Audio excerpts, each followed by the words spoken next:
स्वागत है आप सभी का बायजूस आईएएस में और हमारे इस साप्ताहिक अंतर्राष्ट्रीय घटनाक्रम के सर्वेक्षण में, जिसमें इस बार हम आपके लिए एक विशेष मुद्दा लेकर आए हैं।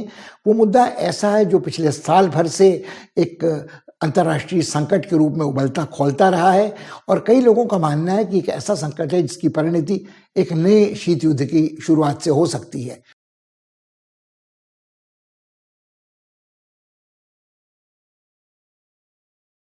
ये मुद्दा है यूक्रेन का और यूक्रेन और रूस के बीच संघर्ष का।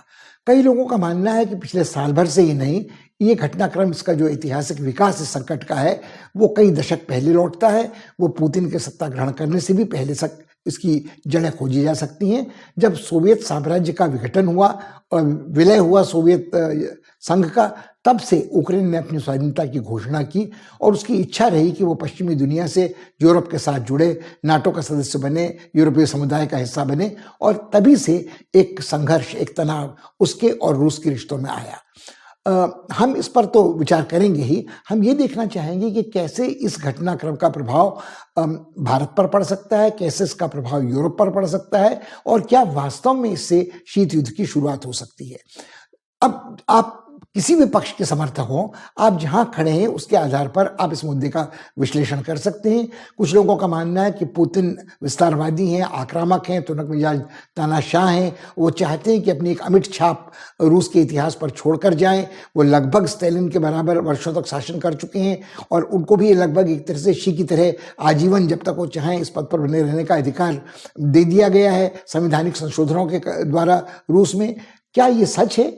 और या दूसरी ओर ये तर्क देना क्या संगत नहीं कि पुतिन को विवश किया है पश्चिम ने बार बार भड़काने वाली प्रक्रियाएं करते हुए, कभी नाटो की तैनाती यूक्रेन की सरहद पर कर, कभी यूरोपीय समुदाय के अपने सदस्यों पर ये दबाव डालकर कि उनकी सामरिक सुरक्षा के लिए भी पुतिन खतरनाक हैं और पुतिन के अधीन रूस पर जो आर्थिक प्रतिबंध लगाए गए हैं उसके कारण क्या पुतिन विवश नहीं हुए हैं, ये दिखाने के लिए कि वो चुपचाप एक जो महाशक्ति कभी थे उसकी इस तरह की मानहानि तिरस्कार बर्दाश्त नहीं करेंगे।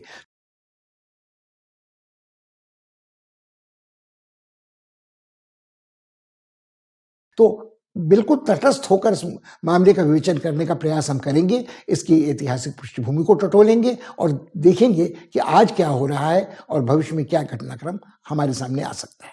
यूक्रेन संकट की जड़ें तलाशने के लिए हमें ऐतिहासिक पृष्ठभूमि का सर्वेक्षण करना बहुत जरूरी है।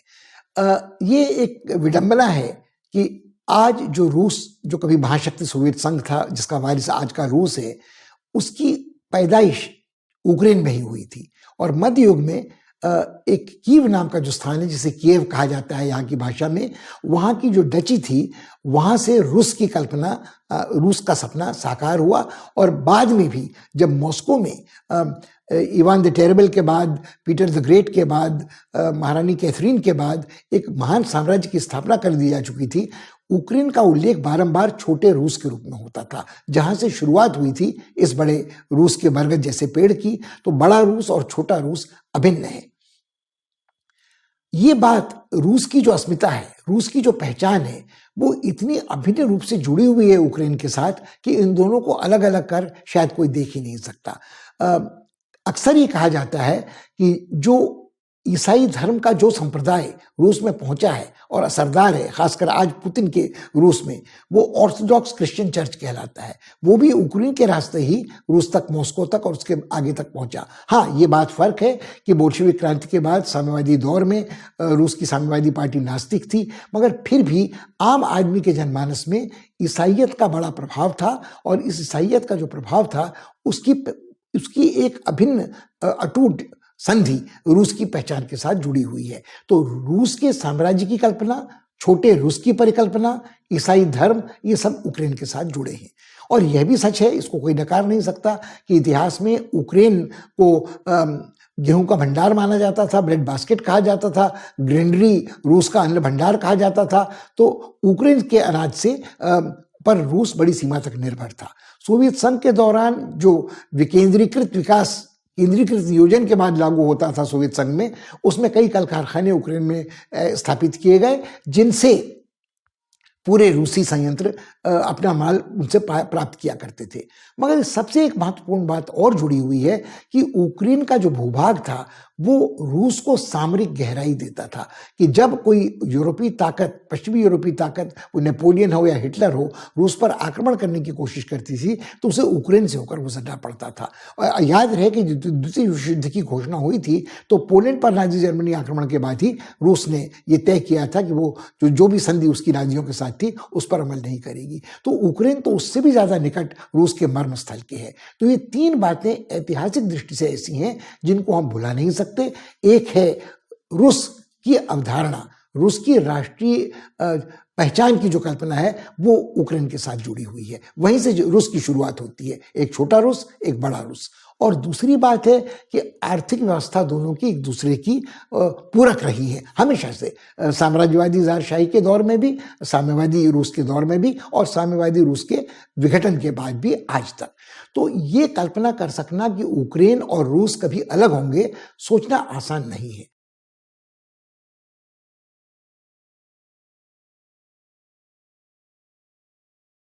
अब ये गड़बड़ शुरू कब होती है? जब 1990 के दशक में ये बात स्पष्ट हो चुकी थी कि मिखाइल गोर्बाचोव की योजना पेरेस्ट्रोइका, ग्लासनोस्ट की स्पष्टवादिता की, पारदर्शिता की, संरचनात्मक सुधारों की सफल नहीं हो रही है। खुद उनका तख्ता पलट हो गया था और बोरिस येल्सिन ने उस वक्त बड़े साहस का, दिलेरी का परिचय देते हुए कम्युनिस्ट पार्टी के दबाव को भी पीछे हटाया था, टैंकों को संसद की ओर गोली दागने का आदेश दिया था। वो तो सत्ता में बने रहे मगर मिखाइल गोर्बाचोव को परित्याग करना पड़ा। और उस समय यूक्रेन में ये धारणा प्रबल हुई कि शायद यही ठीक अवसर है जब हम अपनी आज़ादी की घोषणा कर सकते हैं और रूस के प्रभाव क्षेत्र से बाहर निकल सकते हैं। उस समय बहुत सारी गड़बड़ चल रही थी 1990 के दशक में। जो ओलिगार्क कहलाते हैं, जो जिनका गठजोड़ था संगठित अपराधी तत्वों का, कुछ स्थानीय अवसरवादी पूंजीपतियों का, जो यहूदी थे, कुछ सेना के साथ भ्रष्ट तत्वों से जुड़े थे, कुछ साम्यवादी के पार्टी के आला अफसरों के साथ जुड़े हुए थे, जिन्होंने जितने जन संपत्तियां थी सार्वजनिक उन पर कब्जा कर रखा था, भयादोहन हो रहा था, कानून और व्यवस्था का राज लगभग नष्ट हो चुका था, रूस दिवालियेपन की कगार तक पहुंच चुका था। ऐसी परिस्थितियों में यूक्रेन क्रमशः अलग होने की चाहत रखता रहा क्योंकि वो इस सबसे तब तक अछूता था और उसको ये लगता था कि यूरोपीय समुदाय में प्रवेश का यही अच्छा अवसर है, नाटो की सदस्यता पाने का यह अच्छा अवसर है। और उसके इस सपने को, उसकी इस महत्वाकांक्षा को निरंतर तूल दिया अमेरिकनों ने और पश्चिमी माध्यमों ने। जब पुतिन ने सत्ता ग्रहण की तो स्पष्ट था कि वो ये बात स्वीकार करने को तैयार नहीं थे कि यूक्रेन रूस से अलग होगा। इसके तीन प्रमुख कारण उनके दिमाग में बिल्कुल स्पष्ट थे। हमने ऐतिहासिक पहचान की बात तो की, सांस्कृतिक समानता की बात की। सांस्कृतिक समानता की दृष्टि से तीन घटक राज्य सोवियत संघ के ऐसे थे, रूस, यूक्रेन और बेलारूस, जिनकी पहचान नस्लवादी जातीय तरीके से स्लाव मूल की थी, जो बिल्कुल अभिन्न रूप से जुड़े हुए थे रूस की अस्मिता के साथ। तो रूस सोवियत संघ के विघटन के बाद ये तो स्वीकार कर सकता था कि बाल्टिक राज्य उससे अलग थलग हो जाएं, जो कभी उनकी रिश्तेदारी पोलैंड के साथ, कभी फिनलैंड के साथ, एस्टोनिया, लिथुआनिया, लिथुआनिया की रही थी। वो ये भी स्वीकार कर सकते थे जो पूर्वी यूरोप के देश थे, जिनको साम्यवादी क्रांति के बाद पूर्वी यूरोप को उपग्रह राज्यों के रूप में सोवियत संघ के साथ लाया गया था। पोलैंड हो, हंगरी हो, रोमानिया हो, चेकोस्लोवाकिया हो, या जो उस जमाने में यूगोस्लाविया कहलाता था, बुल्गारिया हो, अल्बानिया हो, ये सारे देश रूस मान सकता था कि उसके प्रभाव क्षेत्र में थे, उसके उपग्रह थे, उनकी सीमित संप्रभुता का प्रतिपादन ब्रेजनेव करते थे, मगर जिनको वो अलग अपने से नहीं होने दे सकता था वो यूक्रेन और बेलारूस थे।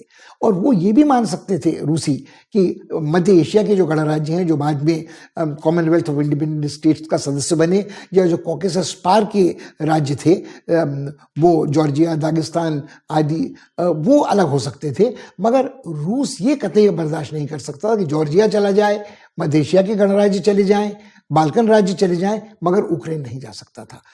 अब इस उथल पुथल के दौर में यूक्रेन वासियों को यह भ्रम पैदा हुआ कि वो भूगोल के खिलाफ जा सकते हैं। यदि आप नक्शे पर देखें तो जो बड़ा यूरेशियाई भूभाग, दुनिया का सबसे बड़ा विस्तार वाला देश रूस है, उसकी जो पहचान है वो यूरोप की एशिया की तरफ वाली पहचान उसे यूरेशियाई बनाती है। और यूक्रेन का हिस्सा जो है, जहां उराल पर्वतमाला है, वो यूरोप का हिस्सा कभी नहीं समझा गया है। यूक्रेन को किसी ने बृहत्तर यूरोप का हिस्सा भी कभी नहीं माना है। हाँ, पोलैंड के पड़ोस के कारण थोड़ी छाप पूर्वी यूरोपीय ईसाइयत की स्थापत्य की वहां देखने को मिलती है पश्चिमी भूभाग पे, मगर अन्यथा वो हिस्सा पूरी तरह रूसी साम्राज्य का, रूसी साम्यवादी विस्तार का रहा हुआ है।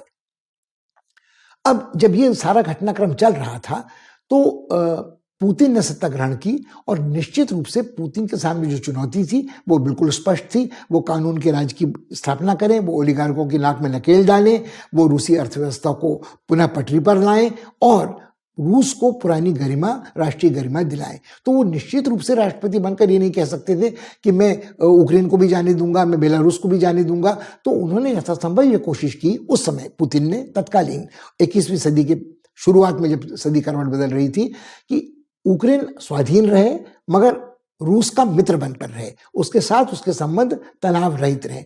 इसका आश्वासन तत्कालीन यूक्रेनियन नेताओं ने पुतिन को दिया और ये आशा बहुत जल्दी निर्मूल साबित हो गई।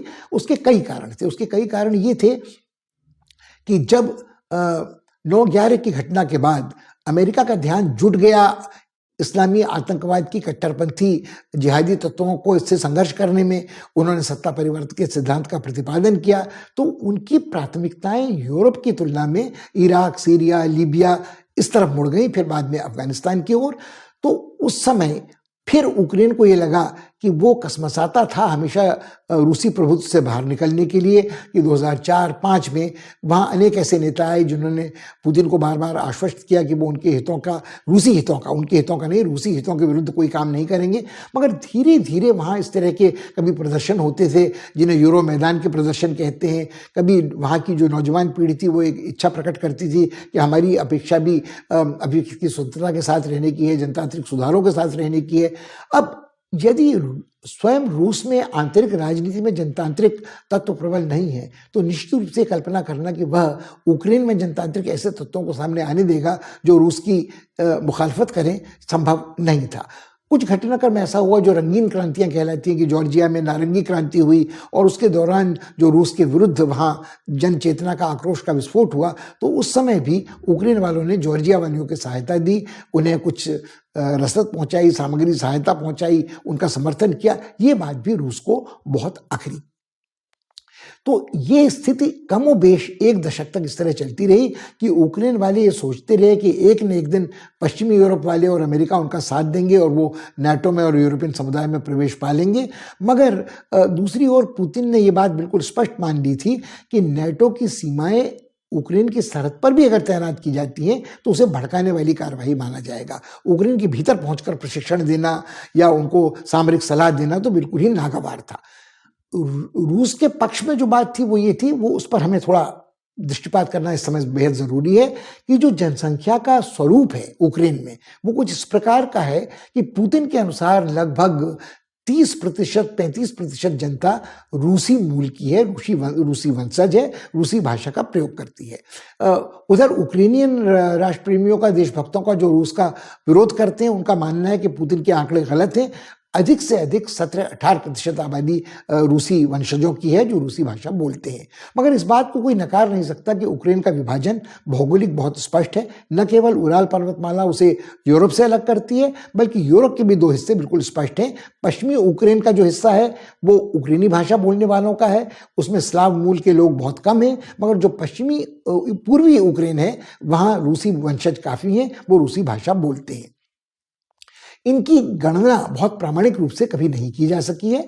मगर इसमें जो कष्ट है वो ये है कि रूस के पास ये सुविधा है कि वो अपने नागरिकों को जो रूसी बोलते हैं, रूसी स्लाव मूल के हैं, अगर धकेल दे यूक्रेन की सीमा में पूरब की तरफ से, तो वहाँ जनसंख्या में अनुपात स्लाव मूल के लोगों का, रूसी बोलने वालों का निरंतर बढ़ सकता है। और कई बार ये आक्षेप यूक्रेन वाले रूसियों पर लगाते हैं, पुतिन के रूस पर लगाते हैं कि वो अपने सैनिकों को, सैनिकों को, मिलिशिया वालों को बिना वर्दी के यहाँ धकेल देते हैं और फिर ये दावा करते हैं कि ये तो यूक्रेन के ही लोग हैं जो अपना मुक्ति संग्राम लड़ रहे हैं रूस के साथ मिलने के लिए।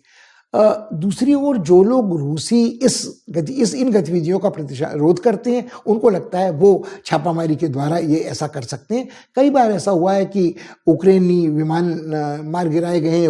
उक्रेन में जब प्रशिक्षण किसी का चल रहा था, सैनिक युद्धाभ्यास चल रहे थे, तो प्रक्षेपास्त्र गलत निशाने पर पहुंच गए हैं। वो तनाव बढ़ा है और घटा है। ये सब बातें अतीत की हैं, मगर जो बातें वर्तमान में महत्वपूर्ण है वो ये है कि उक्रेनवासी इस संकट का सामना कर रहे हैं कि हाल में जो उनके राष्ट्रपति हैं, उनका इतिहास बड़ा रोचक है। वो पहले एक कॉमेडियन हुआ करते थे, व्लादिमीर ज़ेलेंस्की, और उन्होंने एक अपने शो में, एक रियलिटी शो में उक्रेन के राष्ट्रपति की भूमिका नाटकीय ढंग से निभाई थी।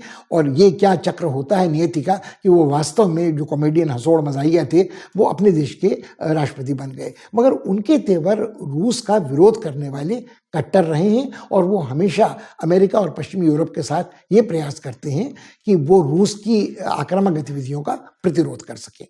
अब यहाँ पर एक और बात ध्यान देने की है। कई लोग ये आक्षेप भी लगाते हैं कि आखिर पुतिन ने आक्रमण कर क्यों क्राइमिया पर कब्जा कर लिया। वो लोग ये भूल जाते हैं कि 2014 में जब पुतिन के क्राइमिया पर हमले के बाद क्राइमिया में जो घटनाक्रम था, वो रूस विरोधी सरकार को तख्तनशीन किया जा रहा था, जो उन सारे वादों से मुकर रही थी जो उसने रूस को दिए थे कि जब तक उक्रेन और रूस के संबंध सद्भावपूर्ण रहेंगे, रूस के नौसैनिक बेड़े को सेवास्तोपोल के बंदरगाह तक आबाद आने जाने दिया जाएगा। और रूस के लिए यह बात सदियों से बेहद महत्वपूर्ण रही है, जो गर्म जल है वहां तक उसकी नौसेना पहुंचे और उसके नाविक बेड़े जो सेवास्तोपोल में है, उनको किसी तरह की आपत्ति का सामना न करना पड़े। तो जब दबाव बहुत ज्यादा बढ़ा कि पश्चिमी ताकत जनतंत्र को प्रोत्साहित करने के बहाने उक्रेन की मदद से क्राइमिया को अलग करना चाहती हैं, उस प्रायद्वीप को रूस से, तो पुतिन को यह कदम उठाना पड़ा। और उस समय जो उक्रेन का समर्थन करने वाले पश्चिमी देश थे, अमेरिका समेत, किसी ने यह मनोबल नहीं दिखाया कि वो उस समय पुतिन का विरोध स्पष्टता करें, और एक मुठभेड़ से बचने की कोशिश की गई। तो ये तो बात ये थी कि किसकी धौंस धमकी ज्यादा काम करती है वाला प्रश्न नहीं था। प्रश्न ये भी था कि क्या उक्रेन को पश्चिमी देश अपनी सामरिक सुरक्षा के लिए उतना ही महत्वपूर्ण समझते हैं जितना अपनी सामरिक सुरक्षा के लिए रूस समझता है। रूस ने बारंबार ये कहा कि लाल रेखा है, उक्रेन की पश्चिमी सीमा एक ऐसी लाल रेखा है जिसका अतिक्रमण यदि कोई पश्चिमी शक्ति करेगी तो रूस उससे बर्दाश्त नहीं करेगा, और सर्वनाशक मुठभेड़ भी इससे पैदा हो सकती है। अधिक से अधिक क्राइमिया संकट में क्या हुआ, पश्चिमी देशों ने रूस के विरुद्ध कुछ आर्थिक प्रतिबंध और निषेध और लगा दिए। ये निषेध पहले भी पुतिन के ऊपर लगाए जा चुके थे, रूस के ऊपर लगाए जा चुके थे, उनकी उन दुस्साहसिक हरकतों के कारण कि जब कुछ रूसी गुप्तचरों की हत्या हुई थी लंदन में और अन्यत्र जिन्होंने वहां शरण दी थी। तो ये माना जाता था कि पुतिन निरंतर अंतर्राष्ट्रीय परंपराओं का उल्लंघन करते हैं, अंतर्राष्ट्रीय कानून की परवाह नहीं करते हैं, अपनी खुफिया एजेंसियों के द्वारा इस तरह की हरकतों को अंजाम देते हैं। तो मगर रूस उन सारे आर्थिक प्रतिबंधों को झेल चुका था। पश्चिमी दुनिया को कुछ समय तक ये भी लगता था कि जब तेल की कीमतों में गिरावट आ रही थी कि अब रूस की अर्थव्यवस्था फिर से चरमराएगी। पुतिन लंबे समय से शासन कर रहे हैं, लोग उनसे खिन्न होने लगे हैं, उनसे उबने लगे हैं, उनके ऊपर दैत्याकार भ्रष्टाचार के आरोप भी लगाए गए थे, उनके ऊपर मानवाधिकारों के हनन का आरोप लगाया गया था, उनके ऊपर जो अपने विरोधी प्रतिद्वंदी हैं नवाल्नी जैसे, उनको जेल में बंद रखने का, उनकी हत्या के प्रयास का आरोप लगाया गया था। मगर इस सबसे पुतिन को कोई अंतर पड़ा नहीं। इस सबको वो अपनी आंतरिक राजनीति में विदेशी तत्वों का हस्तक्षेप मानते रहे और उनकी लोकप्रियता में गिरावट आई। मगर आज भी उनका मुकाबला करने वाला कोई दूसरा सोवियत नेता बिल्कुल समकक्ष सामने प्रकट नहीं नजर आता है। तो ये आशा जो पश्चिम की थी कि रूसी अर्थव्यवस्था चरमराएगी तेल के दामों में गिरावट के बाद और उन्हें झक मारकर घुटने टेकने पड़ेंगे पश्चिम के सामने, ये सफल नहीं हुआ है। अभी हाल जो शिखर वार्ता बाइडेन और पुतिन के बीच हुई, उसमें बाइडेन ये मानने को मजबूर हुए कि नेटो की सेनाएं उक्रेन में तैनात नहीं होंगी। यदि उक्रेन को किसी सैनिक हमले का सामना करना पड़ता है तो सैनिक हस्तक्षेप अमेरिका या पश्चिम वहां नहीं करेगा। अर्थात उन्होंने ये बात स्वीकार की कि उनके लिए भी रेड लाइन पश्चिमी सीमांत उक्रेन का है। तो एक तरह से आप इसे जीत मान सकते हैं पुतिन के रूस की, और जो जिसे जिच की स्थिति कहते हैं, यथास्थिति जो बड़े देर से रशिया की सीमा फंसी हुई है, वो यथास्थिति तो बनी हुई है, मगर कभी भी ये विस्फोटक स्थिति सर्वनाशक किसी संकट को अंजाम दे सकती है, ये हम अनदेखा नहीं कर सकते हैं। अब सोचने की बात ये है, क्यों पश्चिम इतने संयम से काम लेता है पुतिन के हस्तक्षेप के बारे में, पुतिन के आक्रामक तेवरों के बारे में, और जिसे सलामी स्लाइसिंग कहते हैं कि परत दर परत काटते हुए यूक्रेन के भूभाग पर वो कब्जा कर रहे हैं और वहां पहुंच रहे हैं। पिछले वर्ष में 70,000 सैनिक उन्होंने एक बार तैनात कराए थे, अब कहते हैं आज 1 लाख करीब सैनिक सरहद पर खड़े हैं, और इनसे जो दबाव पड़ रहा है यूक्रेन के ऊपर, उसका क्या असर यूक्रेन पर पड़ेगा, वहां की स्थिति कितनी देर तक स्थिर रह पाएगी, ये एक पक्ष है। दूसरा पक्ष ये है कि क्यों यूरोप इतने धैर्य का परिचय दे रहा है। फ्रांस और जर्मनी में क्या मतभेद है यूक्रेन के बारे में अमेरिका के साथ, या आपस में भी उनका कोई मतभेद है? किस हद तक यूक्रेन महत्वपूर्ण है यूरोप की ऊर्जा सुरक्षा के लिए और सामरिक सुरक्षा के लिए, इसके बारे में हम देखेंगे जरा रुककर अगले हिस्से में। अंतर्राष्ट्रीय राजनीति में यह बात अक्सर कही जाती है कि अंततः आर्थिक संबंध ही सबसे महत्वपूर्ण होते हैं। वो सांस्कृतिक संबंध हो, वो सामरिक संबंध हो, वो राजनीतिक उठापटक हो, उतार चढ़ाव हो, इस सबको प्रभावित करते हैं आर्थिक संबंध। और यूक्रेन संकट में भी हमको यही देखने को मिल रहा है। हमने चर्चा किया था कि यूक्रेन किस तरह से एक पूरक अर्थव्यवस्था थी सोवियत संघ के कार्यकाल में, जहाँ से अनाज का भंडार थी रूस के लिए, सोवियत संघ के लिए। यहाँ कई ऐसे संयंत्र स्थापित किए गए थे, परमाणुक संयंत्रों समेत, जो रूस की अर्थव्यवस्था के साथ अभिन्न रूप से जुड़े हुए थे। मगर हाल के दिनों में जो पक्ष सबसे महत्वपूर्ण है वो ऊर्जा सुरक्षा का है।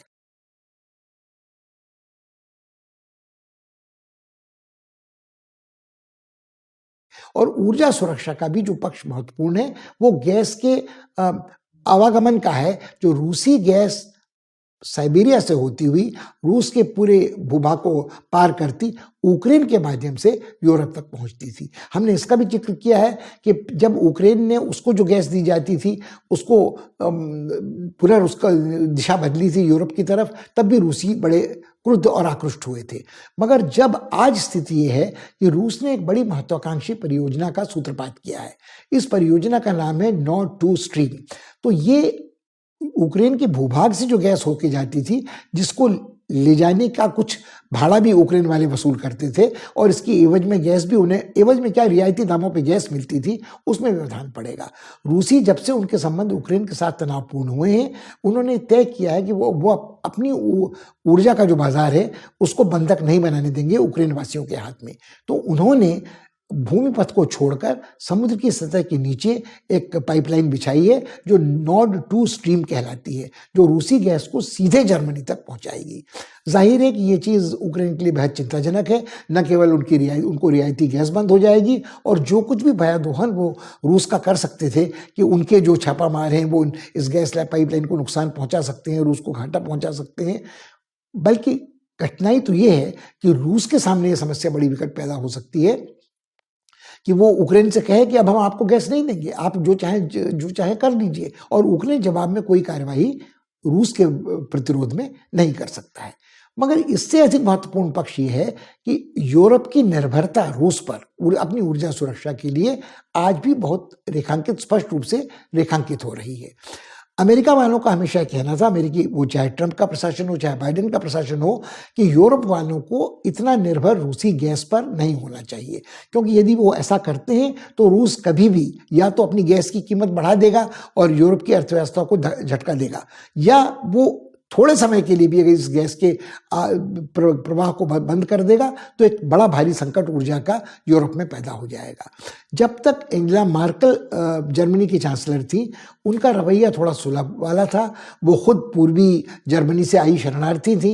ये ऐसा नहीं कहना चाहिए कि उनकी सहानुभूति उस व्यवस्था के प्रति थी, मगर वो समझ सकती थी कि वहाँ नीति निर्धारण किस प्रकार होता है, किस प्रकार की आशंकाएं साम्यवादी तानाशाहों के मन में होती हैं। और अंततः पुतिन नई पीढ़ी के हैं, उस युग के बाद के नेता हैं, मगर हैं तो उसी मानसिकता के वंशज।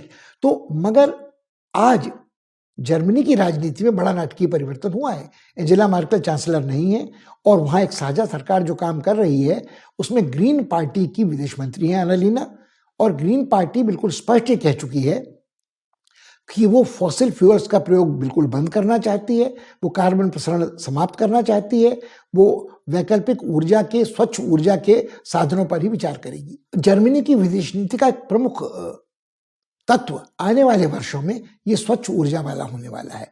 यदि जर्मनी आज ये फैसला करती है तो रूस की जो नॉर्ड 2 स्ट्रीम थी उस पाइपलाइन को अधर में लटका माना जाना चाहिए।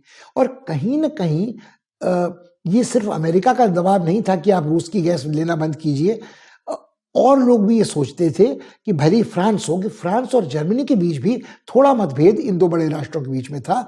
फ्रांस में राष्ट्रपति मैक्रोन दूसरा चुनाव पुनर्निर्वाचन का प्रयास करने वाले हैं। वो कतई ये बर्दाश्त नहीं कर सकते कि उनकी छवि फ्रांस में या अन्यत्र ऐसी आए कि वो नरम हैं, वो दुर्बल हैं, वो रूस के साथ समझौता कर सकते हैं। उनका सारा प्रयास ये है कि कभी वो लेबनान में जाते हैं, उसके पुनर्निर्माण की बात करते हैं, कभी अफ्रीका के साहिल वाले प्रदेश में फ्रेंच फॉरेन लीजन को तैनात करते हैं 5-6 हज़ार टुकड़ियों की, कि वहाँ इस्लामी कट्टरपंथी का मुकाबला सिर्फ वो ही कर रहे हैं, और वहाँ मानवीय अधिकारों की रक्षा के वो मुखिया बन जाते हैं।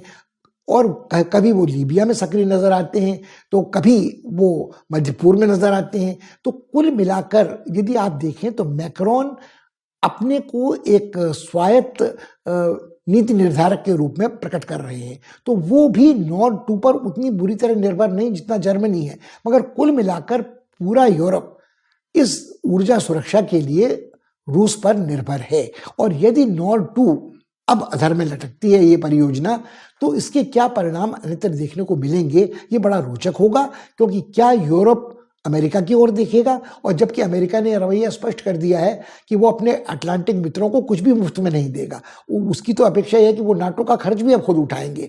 और यदि यूक्रेन का संकट विकट होता है और नाटो की फौजें तैनात की जाती हैं यूक्रेन के पश्चिमी सरहद पर, तो क्या इसका खामियाजा यूरोप को अमेरिका से ज्यादा नहीं भुगतना पड़ेगा? तो ये हितों का टकराव, राष्ट्रीय हितों का टकराव, आर्थिक हितों का टकराव, अमेरिका, यूरोपीय समुदाय, रूस और यूरोपीय समुदाय की दो प्रमुख शक्तियां और अन्य देशों के बीच में बड़ा विकट होगा। जाड़े का मौसम है और गैस की जरूरत सिर्फ घर को गर्म करने के लिए ही नहीं होती। कोविड की चपेट में जो अर्थव्यवस्था यूरोप की बुरी तरह तहस नहस हुई है, उसको पटरी पर लाने के लिए भी इस गैस की जरूरत है। यदि ये गैस रूस से नहीं आती है और यूक्रेन संकट के कारण बाधित होती है, तो क्या कौन सा वैकल्पिक स्रोत ऊर्जा का होगा? क्या यूरोप वाले मध्य पूर्व में सऊदी अरब की ओर देखेंगे, कुवैत की ओर देखेंगे, बहरीन की ओर देखेंगे, या अमेरिका इसकी भरपाई करेगा? और किस तरह ये अपनी अर्थव्यवस्था को वापस स्वस्थ बना सकेंगे, देखने लायक होगा। तो ये नॉर्ड 2 स्ट्रीम वाली बात, रूसी गैस साधनों पर यूरोप की निर्भरता कहीं ना कहीं हमारे अपने हितों से भी जुड़ी हुई है। एक समय था जब भारत को ये लगता था कि रूस के जो साधन है गैस और तेल के, उनमें निवेश फायदेमंद है। 3 अरब अमेरिकी डॉलर का निवेश भारत ने सकालीन 3 में किया था, मगर तब से अब तक बहुत सारी चीज़ें बदल गई हैं। तब से यह कल्पना की गई थी कि उत्तर दक्षिण नॉर्थ साउथ गलियारा होगा, एक तापी पाइपलाइन होगी जो ताजिकिस्तान, पाकिस्तान, अफगानिस्तान से होती हुई भारत तक इस गैस को लाएगी। मगर तब से अब तक पाकिस्तान के संबंध हमारे इतने विषम हो चुके हैं, अफगानिस्तान लगभग अराजकता की चपेट में आ चुका है। तो ये कल्पना करना, ईरान के साथ अमेरिकी दबाव के कारण हमारे संबंध फिर बाधित हुए हैं, तो ये कल्पना करना कि आज ये गैस पाइपलाइन इस साधन को हम तक लाएगी, कठिन है।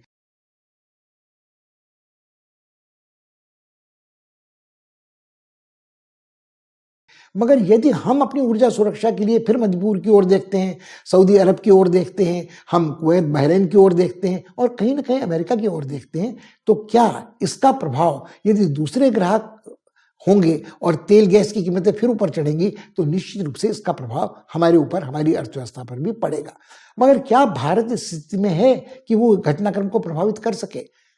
कुछ वर्ष पहले ये भ्रांत धारणा थी कि भारत अपने उभय पक्षीय संबंध उन गणराज्यों के साथ अलग से संपादित संचालित कर सकता है जो कभी सोवियत संघ के घटक राज्य थे। वो चाहे कजाकिस्तान हो, वो चाहे मध्य एशियाई और गणराज्य हो, या वो यूक्रेनी क्यों ना हो। उस दौर में यूक्रेन के कई नेता भारत आए थे और उन्होंने पेशकश की थी पर्यटन से लेकर, यांत्रिकी से लेकर तकनोलॉजी के क्षेत्र में सहकार की। मगर आज जब भारत फिर एक बार अपने अपने रिश्तों को, आजमाए हुए रिश्तों को रूस के साथ और मजबूत नींव पर रखना चाहता है, तो क्या वो रूस को नाराज करेगा यूक्रेन में उसके हस्तक्षेप या उसकी गतिविधियों को लेकर उनकी आलोचना करते हुए? क्या वो फिर एक बार पूरी तरह से पश्चिमी राष्ट्रों, अमेरिका के साथ अपनी नीति का समायोजन करने की कोशिश करेगा? हमें नहीं लगता कि ये बहुत संभव है, क्योंकि भारत आज भी बड़े पैमाने पर रूस से सैनिक साज सामान की खरीदारी करता है। वर्ष में एक बार रूसी राष्ट्रपति अनिवार्यतः भारत में आकर शिखर वार्ता में हिस्सा लेते हैं। हाल के दिनों में ये यात्राएं कुछ घंटों तक ही सीमित रहती हैं, मगर इनका प्रतीकात्मक महत्व कम नहीं है। जब भारत SS-400 प्रक्षेपास्त्र रूस से लेता है और अमेरिका की नाराजगी उठाने के लिए तैयार होता है, तब क्या भारत इस संतुलन को बनाए रख सकता है कि यूक्रेन को वो अलग हाशिए पर कहीं रख दे और रूस के साथ अपने उभय पक्षी संबंधों को अलग रखे? मगर कहीं ना कहीं यूरोपीय देशों की अपेक्षा होगी कि भारत उनके पाले में खड़ा नजर आए। अमेरिका प्रकारांतर से दबाव डालने की कोशिश कर सकता है, मगर क्या भारत इस रिश्ते को बिल्कुल अलग थलग करके देख सकता है? कई ऐसे अंतर्राष्ट्रीय संकट हैं जिनमें हमारा हस्तक्षेप न शायद जरूरी है, न हम इतनी बड़ी महाशक्ति, परम शक्ति, विश्वव्यापी अपनी शक्ति का प्रक्षेप करने लायक हैं। हम अभी उदीयमान शक्ति हैं। हमारी प्राथमिकता अपनी अर्थव्यवस्था को सुधारने की और अपने क्षेत्रीय भूभाग में प्रमुख शक्ति बनने की होनी चाहिए। हम हर मंच पर मुठभेड़ नहीं कर सकते हैं, और इस मुद्दे में जो बुनियादी तौर पर एक यूरोपीय अस्मिता का मुद्दा है कि क्या यूक्रेन यूरोप का हिस्सा है या नहीं है, यूक्रेन अभिन्न हिस्सा ऐतिहासिक, सांस्कृतिक, धार्मिक और आर्थिक पूरक व्यवस्थाओं के कारण रूस का है, तो क्या हम उसको रूस का ही हिस्सा मानकर काम करेंगे? निश्चित रूप से यूक्रेन आज एक संप्रभु स्वाधीन राज्य है, वो रूस का हिस्सा नहीं है, मगर रूस के साथ जो उसके रिश्ते हैं, रूस के लिए जो प्राथमिकता यूक्रेन की है, उसकी संवेदनशीलता को ध्यान में भारत को रखना ही होगा।